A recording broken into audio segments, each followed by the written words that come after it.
Twisted Road. Is that what it was? Yeah, There's actually a couple of them, I think. Yeah. probably. The Airbnb of motorcycles.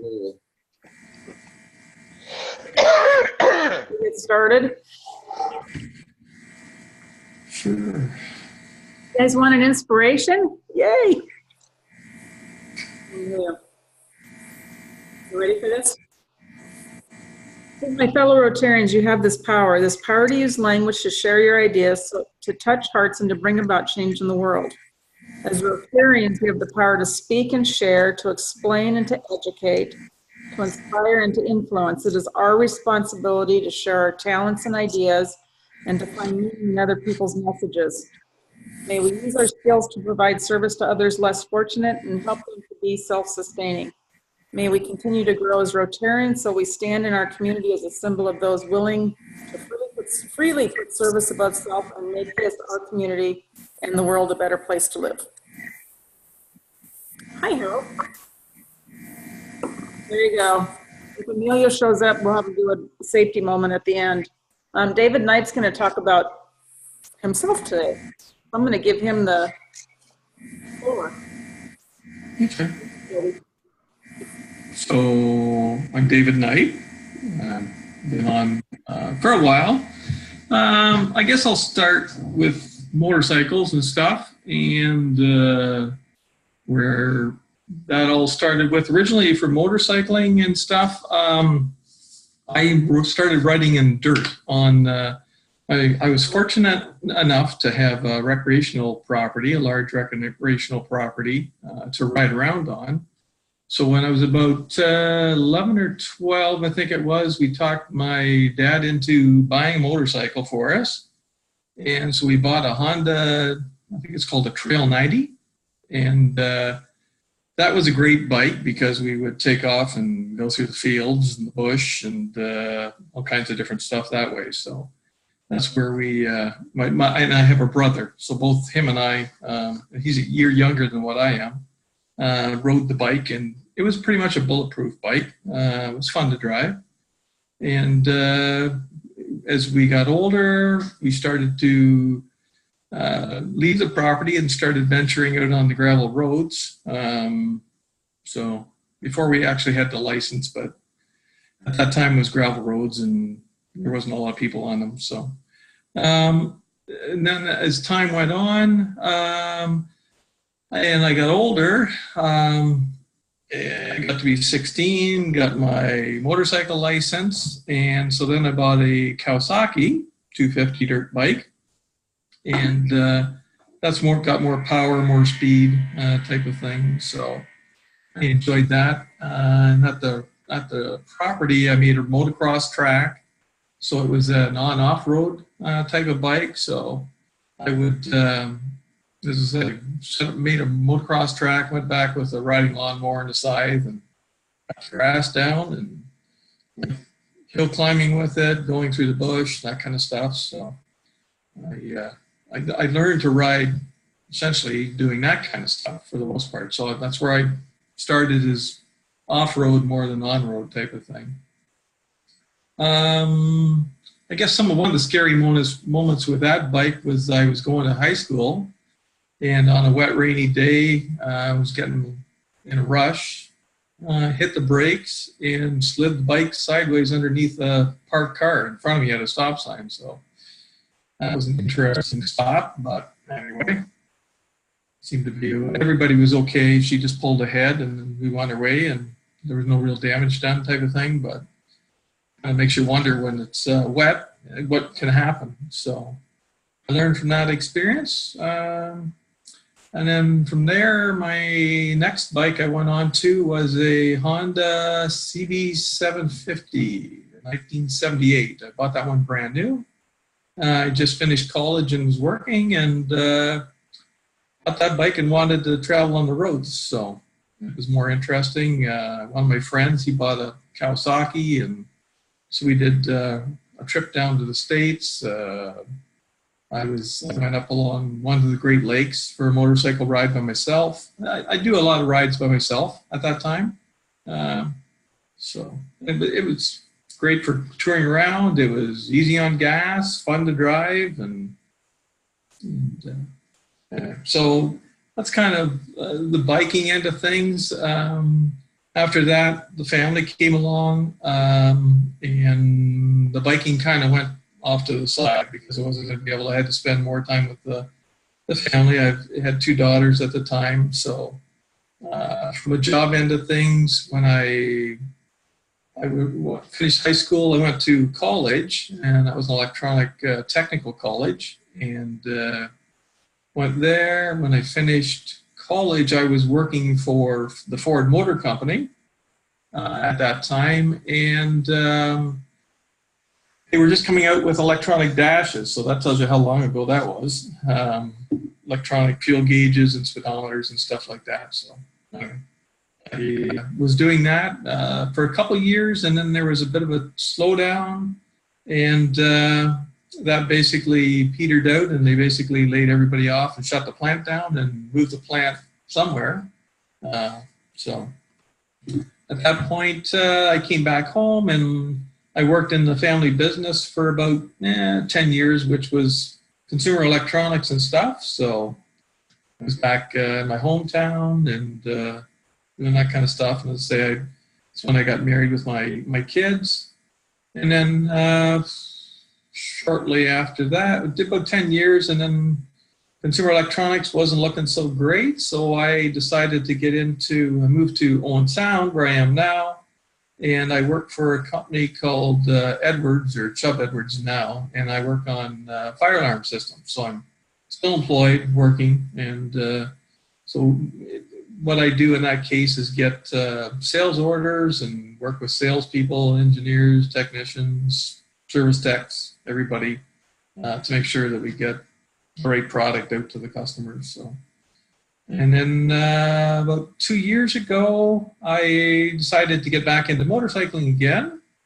And so I bought, my friends kept trying to talk me into street bikes. And I guess I looked at them and I got insurance quotes, and I have one picked out whenever I get to that.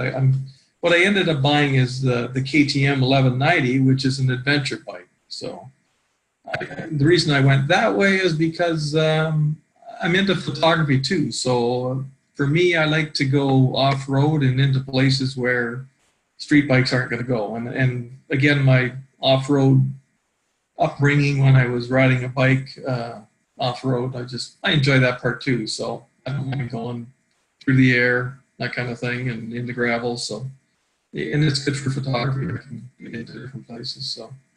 And it's got the touring bag, so I can tour along with people. So I enjoy the bike, but I'm kind of thinking it's my midlife crisis bike too. So get that out of my body, and then eventually get a touring bike and slow down. I think at some point. So I like as I say, the adventure bike is nice for right now.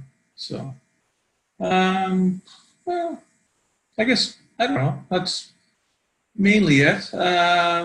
My daughters, I have 2 daughters and a son-in-law. Oldest daughter is going to school. Youngest one, I found out at Thanksgiving I'm going to be a grandfather in May, so looking forward to that. My son-in-law, he has a motorcycle, and I took him down to the Finger Lakes area in July, him and my daughter, just to check out the area. They'd never been across the border before, so it was an experience there. So that was good. And he sent me a picture of a toy mini bike type of thing for whenever the baby. I think it'll be a while before the baby will be on the bike. Anyway, so he's thinking along that line. So that's kind of the gist of what I'm about for the most part. I enjoy riding. I guess I was thinking about why I ride. It's something else too, and I guess when it comes down to it, I like the freedom and mobility, basically, of riding a motorcycle. It's cheap to operate and travel, and I enjoy getting out. I'm not a person that likes to sit in the house a lot, so if I can get out and do things, I'll do that for my photography, and in the summertime, it's just great to hop on the bike and away we go. What else? I like the speed of a motorcycle too, I guess. I won't say too much more about that. I do kind of on the road. But anyway, and the other thing I do too is when I was younger, again, off-road, you get, when you're doing motocross, you're flying more through the air and spinning the tires and that kind of stuff. So that kind of pops up every now and then on my bike too. So anyway, for the most part, that's kind of me and my motorcycle. I'm looking forward to retirement because then I'm really looking forward to traveling more and seeing more, especially the States. So I was saying earlier, I'm looking at planning a trip to go up to Yellowknife. So that's still in the process. So I'm not sure where I'm going to fit that in, but we'll fit that in maybe June, June or July, I guess. Can't be too early because it's too cold up there. So, and in regards to volunteering, in my life, I always, again, community is important. So I volunteered for 20 some years with the cable company. So I was a cameraman because of my photography, my interest. So I would do hockey games and baseball games and stuff like that. So I did that for, let's say, 20 years. And the audio part on that end of things. And then I'm also active in my church, and my church has got, there's a church council, but we also have a nonprofit, or two nonprofit corporations. And I'm on the corporation that looks after not-for-profit housing, essentially. So we're looking at another build and, apartment buildings and a few buildings with apartments for people not so fortunate type of thing. So we've got to look after that. So yeah, that's kind of me in a nutshell, I guess, for the most part. I don't know if there's anything else that anybody has any questions or. Dave, I missed. I caught that you were from Canada, but where are you specifically in Canada? I'm in Ontario. Turn that up. I'm up in on Georgian Bay, which is in Ontario, Canada. So I'm only a few hours away from the border. I think it's about 4 hours away from the border. Yeah, I was to the States 4 times, I think, this year, and normally cross at Buffalo, I guess. So I was down to Athens with a group. And I know, John, that's going to be a great trip because it's that Windy Nine, I guess it is a great area. And so, yeah, enjoyed touring around on the bike and getting out. So. What town did you say in Ontario there? It's called Owen Sound. Oh, okay. Yeah. It's about. Bruce had a ride up there a couple years ago. Yep. Oh, yeah, okay. We were through Owen Sound. What's that? We had them through Owen Sound. Yeah. Yeah, nice little town. I have to say, I like Thornbury. I head over there a lot for pictures. Especially when the apple orchards are in blossom. Oh. Yeah, it's a nice area for sure. Yeah, we have everything. We have skiing in our area here. We got the waters, the Great Lakes, so we can get out fishing. We're close to Toronto's only a couple hours away, so that's a major city in Ontario. And it's a good area.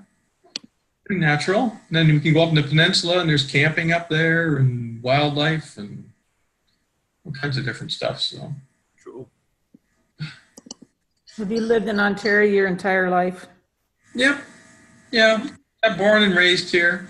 I traveled again through work.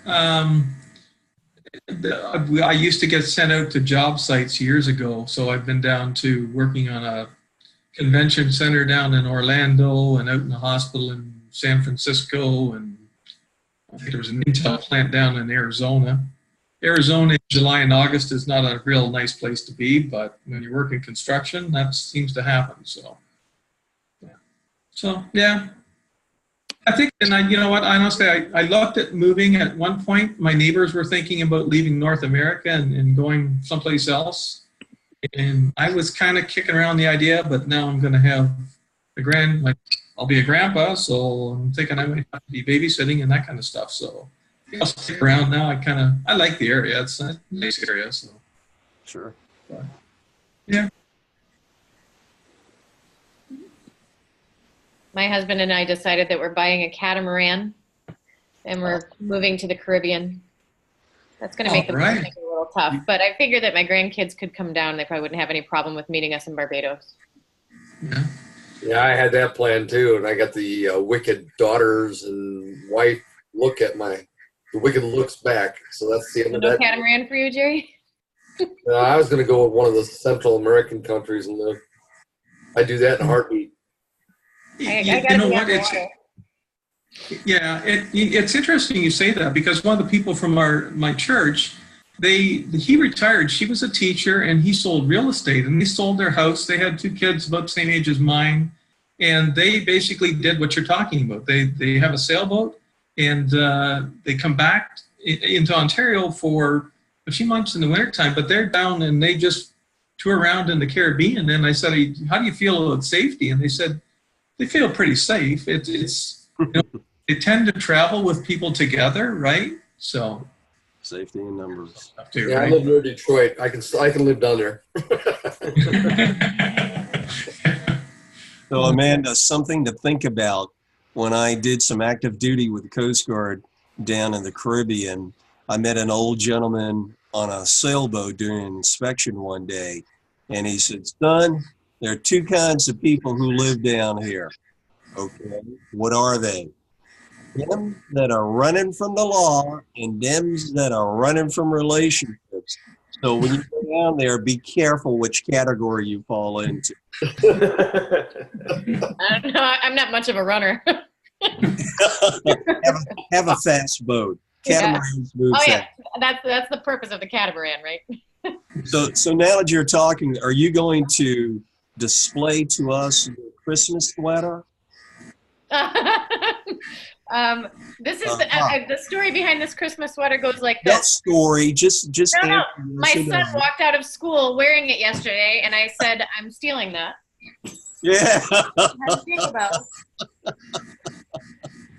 I wore it to work all day today. You'll be very happy to know that your government, well, some of your government tax dollars went to me hosting meetings with very important government clients wearing my cow sweater.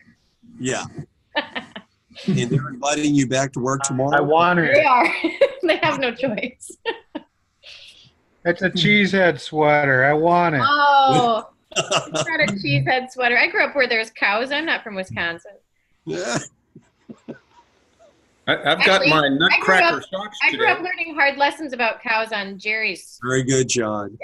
property. Did I have those then? Yeah, when I house sat for you and I learned the hard way about not being lazy and shooting the water over the electric fence into the bucket. That happened. Wow. I played that trick on my cousin when he was young. I got jolted more than once in that electric fence. I still have that fence, or I just don't have it connected. Well, I only did it once, so I feel a little bit better there. I learned the first time, Jerry. So, Dave, did you say if you're going to have do you know what type of grandbaby you're having? Nah, won't know until January. That's when they're going to do the test to find out at that point. So, yeah, healthy, and that's all I'm looking for the most part. So, Absolutely. yeah, no, it'll be a nice change. It'll be a nice Christmas next year. This year will be special, but next year will be real special. So, yeah, looking forward to it. Well, Dave, I want you to know that John and I were waiting patiently for the nice ending to your talk, because we were going to say, hi, Mickey.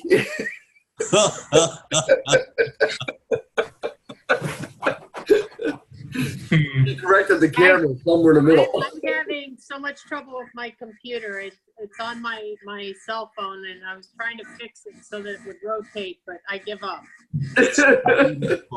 You get me how you get me. Sorry. Well, you're all straight right now. I don't know what was up. Yeah. It wouldn't rotate. So rotate. Didn't have her V8 this morning. Yeah, Hey, Dave.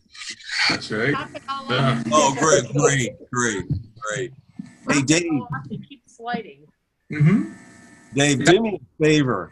You're a Yeah. off-road enthusiast. Would you share with those Yeah. of us, Jerry, with those of us who don't venture off the paved road, what they possibly could be missing? Yeah. I ventured off the road. John helped me with that. Just follow John on any IFMR ride. Yeah. Been there, done that. Yeah. Good ride, Captain. And it looks like this. Hey, I resemble that remark. It's a different type of riding. Harold understands it. I only dropped my bike once this year. The first year I had it, I dropped it like 4 or 5 times. But again, I have to realize Not off-road enough. I haven't been on a motorcycle. Yeah, I haven't been on a motorcycle for like 30 years, right? So, Oh, wow. and that's a big bike to go from no bike to a 250 motorcycle you could throw around, right? And whether in the air or the ground or whatever. But when Harold, we have bigger bikes. There's a lot more power, a lot bigger, heavier, the whole 9 yards, right? So Yeah. you can respect it too. You really do. Hey, the KTM geometry, 1190? it's all about balance. Yeah. Is that what it was? The KTM 1190? Yeah, that's what mine is. Yeah. Yeah. I ran into one of those in Guatemala. That's a nice bike. Literally? Not quite, but whatever. Yeah. That's a really nice bike. That's pretty Yeah. powerful too. What's that weigh? About around 500 or 600 pounds. It's 150 horsepower if you go full power, but I can change it to rain mode and it drops down to 100 horsepower.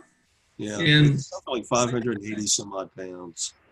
Yeah, I bought it. It's supposed to be one of the safest bikes. It has ABS on it, has traction control.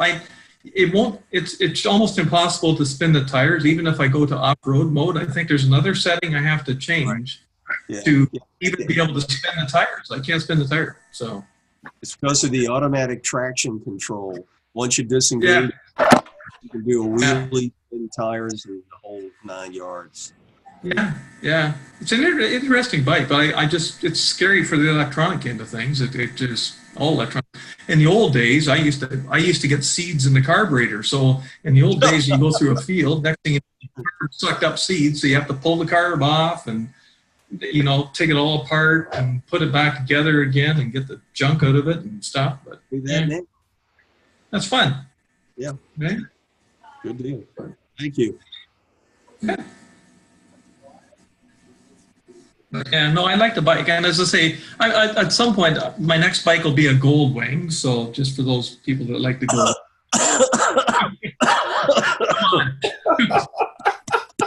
What's all that choking? No, from a touring bike. Thing. That new 1800 is really impressive, though. I could see wanting that bike. Yeah, from a touring bike. Who Yeah. want one of those? I thought we were going to see Tom Dines on tonight. I talked to him earlier today. He called me and talked for a little bit. He's got his BMW up for sale. He's Yeah. also got his Harley up for sale. Ooh, sounds serious. He bought another motorcycle, so he's got 4 of them right now. Oh wow. Triumph. He's got another one. I'll let him share what it was, but it's a little bit of a surprise. Nice. Yeah. See, that's where in Canada, the more motorcycles we own, the more we have to pay for insurance. And I kind of thought about doing. So I'm scooped. If I buy another motorcycle, I'm paying that much more again for insurance. So Oh, sure. it's a bit of a ripoff. It's good for the insurance companies. I don't know how you. The logic is they say, I guess, that somebody else could be riding your bike. Well, true. I'm thinking I ride my motorcycles usually. I'm not. But anyway, so Dave, where are you in Canada? not that far away from you. I'm in Ontario, or Owen Sound, I should say. Oh, okay. Yeah, I'm in Thornbury. Yeah, and that's where I thought I was saying to Bruce there. I like Thornbury. I get over there doing pictures and stuff like that quite often. So, yeah. You in Thornbury now, Blair, or did you are you back down south? No, I'm in Sarasota right now. Yeah. Florida, baby. Real southern Canada. Real southern Canada. Yeah, southern Canada. Snowbird. You're a snowbird. Oh, yeah. Yeah. Yeah. As I say, I like my bike. It's fun. Maybe I'll get another year out of it, and then, as I say, maybe when I get to retiring, and then I'm looking at touring around more. I think so. More. You still working? You still working? Yeah, I'm still working. I did get my Corbin seat. That was my Christmas present this year to myself. Is picked up a Corbin seat. I thought if I'm going to go for this ride up the Yellowknife, I want to try to look after my rear end. So see how it goes. And I told the kids for Christmas, heated grips would be really a nice Christmas gift. And what else? I was thinking about one of those cameras you can mount on the bike too. So I'll see what happens with Santa, I guess now. So yeah, enjoy riding. Camera-wise, were you looking at forward-facing camera that you're talking about? Well, it's interesting. Actually, it's a dual-purpose one. There's a one on the front and one in the back, and there's a local fellow that has a Kawasaki on off-road bike, and the company sent him one to review because he does YouTube videos. Cool. And kind of mentioned to the kids that this is a really good one. So there's like a hard drive, 2 lines come out, it hooks up to the battery, and whenever you keep turning the bike on, it starts recording, right? So, and he does like blogs on YouTube and that kind of stuff. So right. He looked good, and I thought, it'd just be nice to have, I think, because there's some rides you kind of, and from a insurance, like accident, if I wasn't in an accident, I've been fortunate that way. So it's just, I thought it'd be kind of nice to have. But. Do you run Bluetooth in your helmet? No, my GPS has got Bluetooth, but I just have a standard I have a full-faced helmet and a open-faced helmet, but I wear the full-face if I'm traveling on the highway. Yeah. I've got the first gen Sena 10C for Bluetooth, and it's got that camera on it. And the new one they just released, you can actually access the videos from your phone. So you can download the stuff from the Bluetooth module on your helmet to your phone and then do whatever you want with it from there. iMovie, make a little post out of it or something. Yeah. I last year I met a gentleman, I was going across, I was on just a road trip by myself, crossing on the ferry, and a fellow was in the Army, and he was just out for a ride too, but he had I think that setup you're talking about, because saying, hey, check out my YouTube videos. He gave me his email address, stuff like that. We were just talking and touring around, but that's what he was using that too. So yeah, I've seen that. It does good quality pictures and videos. Yeah. If I'm shooting anything video on the Sena, I have to have it plugged into my bike for power. Yeah. So the audio won't go away, but it'll shut down the camera on low battery. So as long as I have it plugged in, then 32 gigs on the card, that's a lot of recording. That's hours and hours of riding. Yeah. Yeah. Yeah. Hey, Dave, you mentioned going to Yellowknife. Where is that? Northwest Territories. Yeah, Northwest Territories. It's like up in the Arctic Circle, isn't it?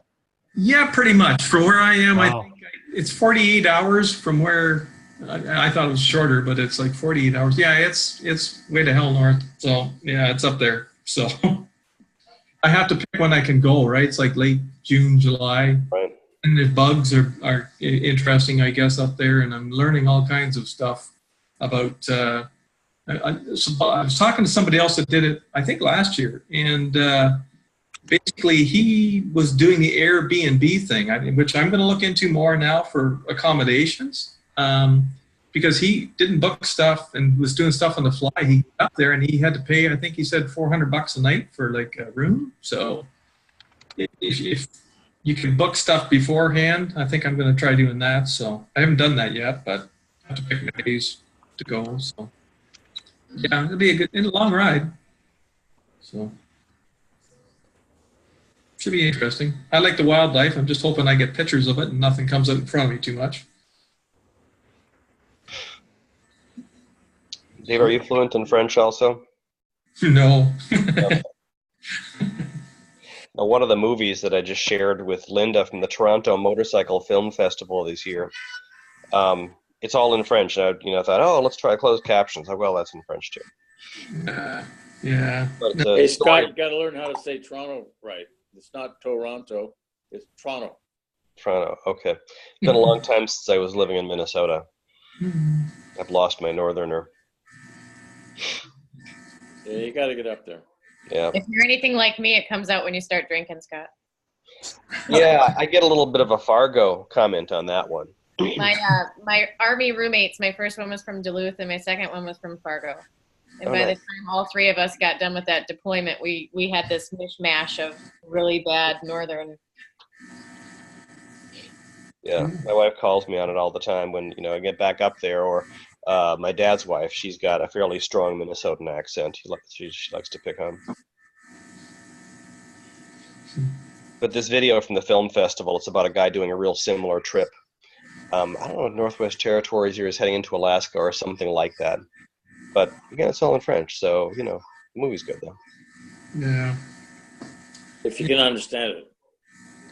Mm-hmm.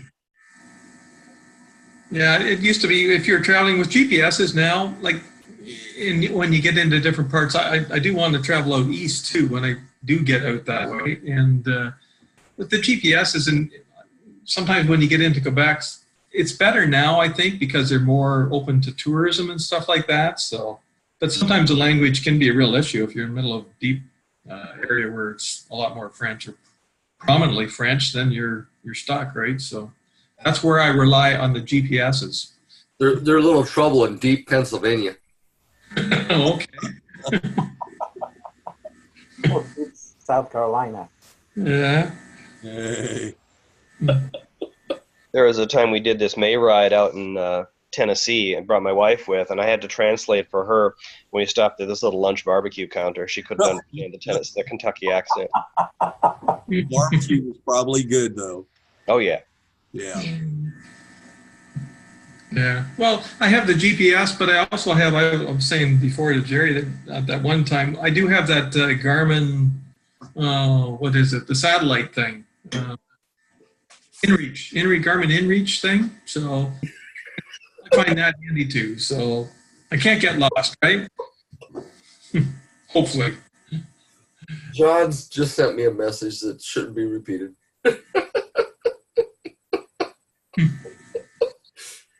Something But you about will. motorcycle hand signal.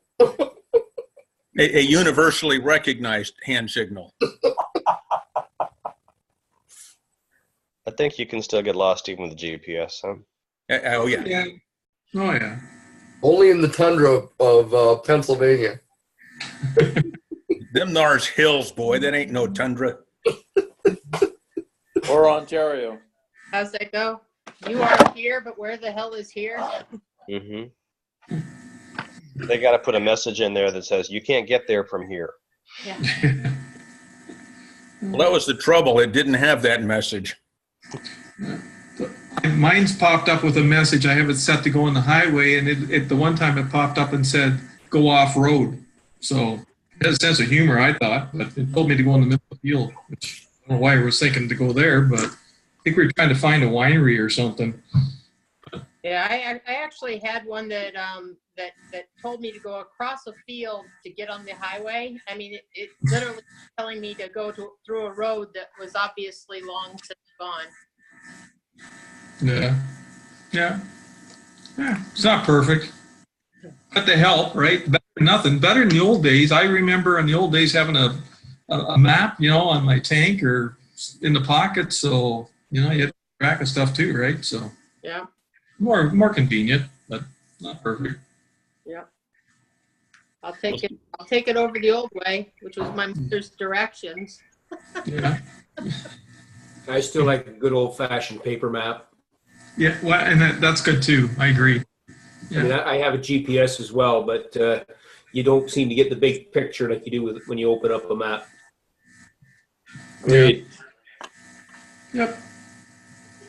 I like the Harley Davidson map that they put out. It shows some good routes that you wouldn't otherwise know for each state. Yep, tells you where to stop for lunch, where to stop for gas, where to stop to service your Harley. You're out of luck if you don't have a Harley, but Tells you where all the Harley mechanics are. That's right. That's why I like my maps, because it's like a booklet. You can just take a look at them. Even if you don't have signal, you're gonna have the map. yep.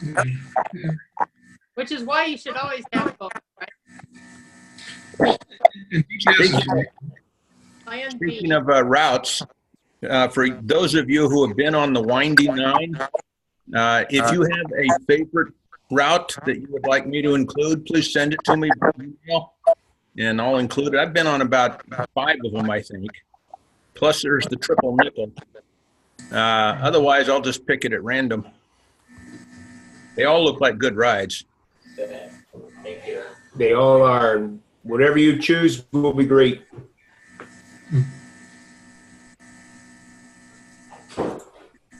And I still have GPS. Oh, by the way, dry weather would be nice. Yeah. Yeah. Can you procure that for us? That one restaurant we ate at was really nice to provide those Wonder Bread rain liners for that one guy. Where was that? Where was that, Jerry? Restaurant we ate at. Was that Annie's? Wasn't that Annie's or something? Yeah, sounds right. Yeah, it was Annie's. But the owner, she brought out these, or one guy, his feet were soaked, and she brought out a couple of bread bags for him to continue the ride in his boots, and they work pretty good.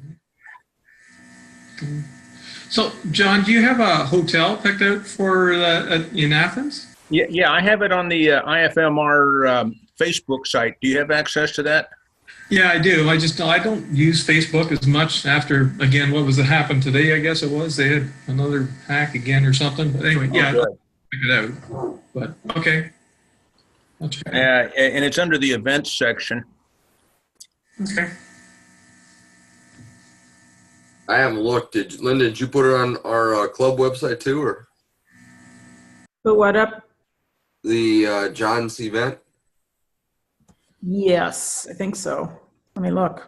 I haven't looked. I think I did. It is. If I didn't, it will be.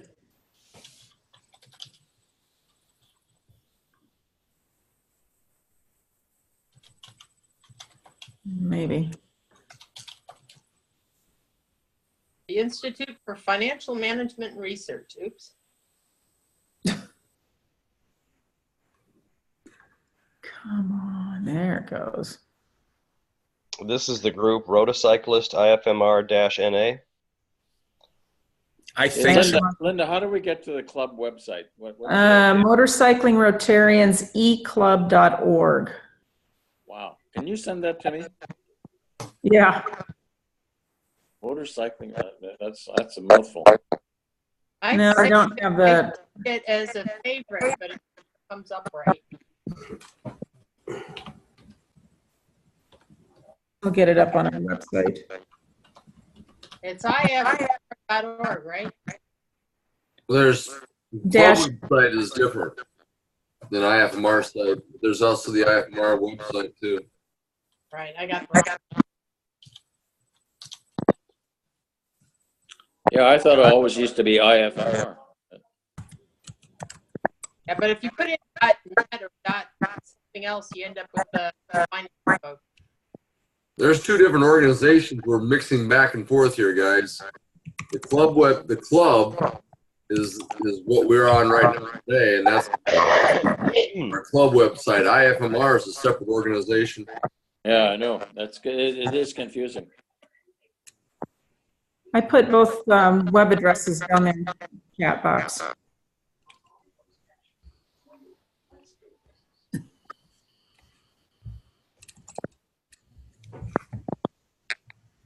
Okay. That's awful. Anybody else have anything? Emilio.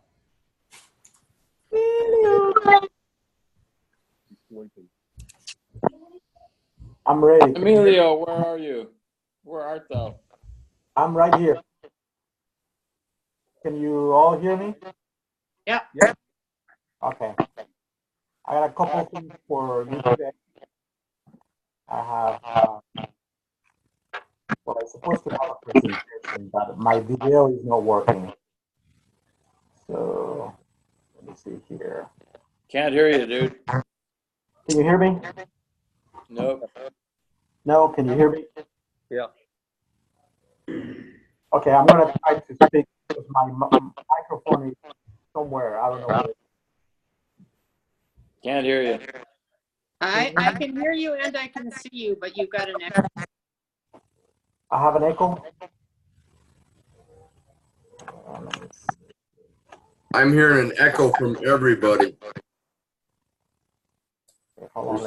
One of us has an echo that's going back through the thing, so if we all hit our microphone, help.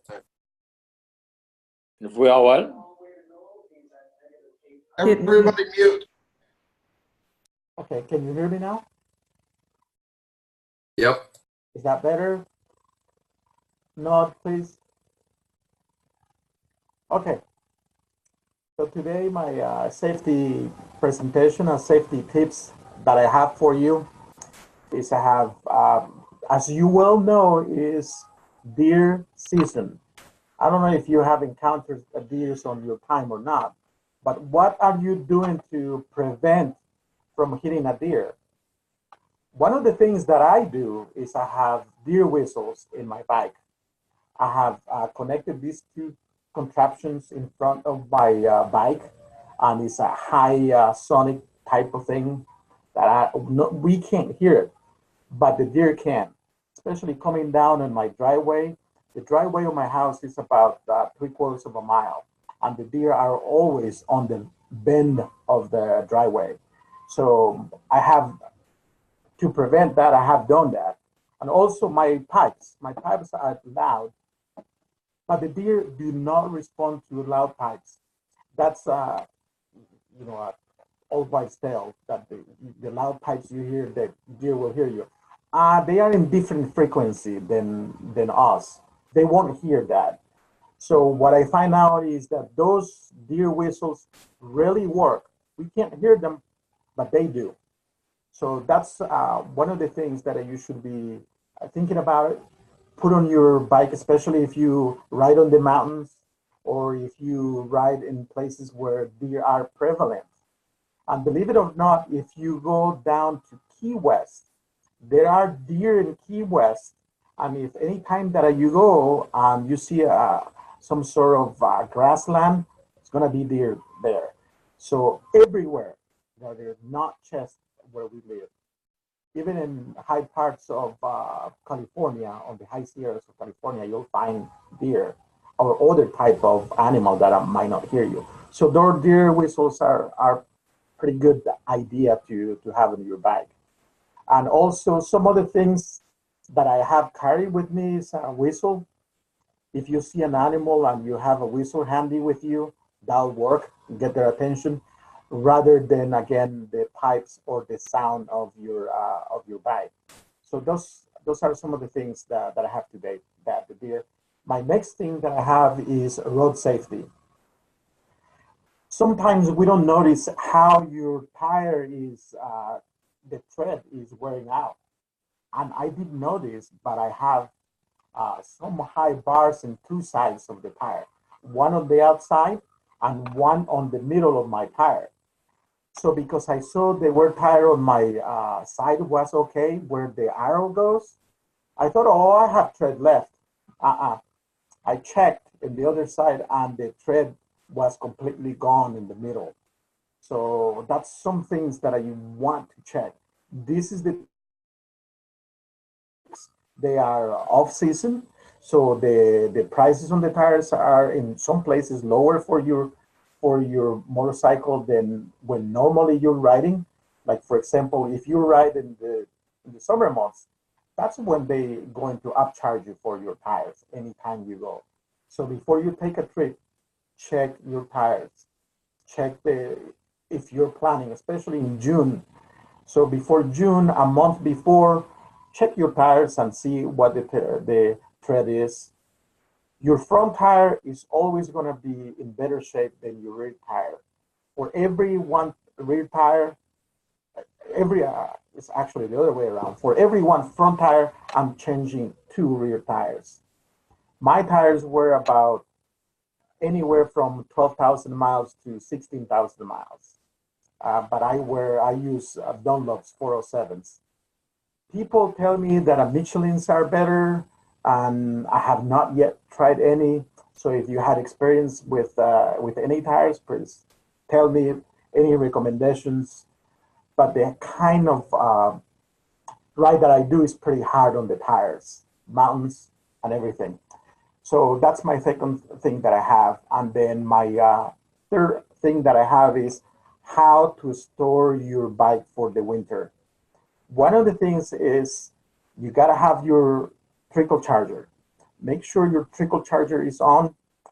And whatever you're plugging your trickle charger, have a GFCI protected, because your trickle charger can also burn really easy, no matter which kind it is, from the most expensive to the cheapest one.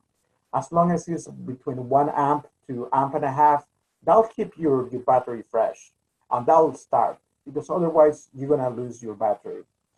Batteries do not last forever. If you get one battery with 3 years of life, you have done really well. Less than that, you got a bad battery. Average for me has been about 2.5 years. I have yet to get to the 3-year mark. So that's one thing. Cover it. Make sure your fuel is topped off. Sometimes if it's going to be for longer periods, make sure you're using some sort of fuel additive that will keep it up in the octanes. So that way you're not running with all fuel when you try to start it up, and you might have problems with that. And also, if you know that you're going to be riding in kind of like in spring to hot season, your spark plugs, because otherwise you're going to be backfiring like crazy, even if those spark plugs are only about a year old. So those are the things that I can recommend, and also the safety checks that you should be doing. And that's all I have for you. If you have any questions, let me know. I have plenty of answers for you. Boy, those Harleys have a lot of problems there in the wintertime, it looks like. They sure do. Squirrels get into the filter. I'm a motorcyclist, I'm a motorcyclist, so I have the power of invisibility. You do. There you go. Any other questions? Jerry was more a comment than a question. Emilio, it's not that the squirrels get in there. It's that's what makes them go. You go in there and open it up, there's a squirrel in there going like this. That's right. That too. Indians just use older squirrels. There you go. Use squirrels. I will echo what you first said about the deer whistles. I have them on my bike. I've had them. They came with the bike when I bought it for whatever reason. They were there, and I really noticed them on the Alaska trip. That when I was leading between the two of us, I noticed that the wildlife was shying away from the road quicker than when I was following Rory and Judy. And so I do know they really do make a difference, I think. Do you have bright yellow whistles, Jerry? Or, I mean, I gotta know. You gotta know. They were just blinded by that yellow light. There you go, guys. They're right there. Right there in front. There they are. There's enough yellow. There you can see why I have the yellow bike too, okay? That's nothing to do with Iowa, right? That's a great picture, by the way. It matches my helmet. What can I say? Is that what it takes to get a new bike? I just need a new helmet?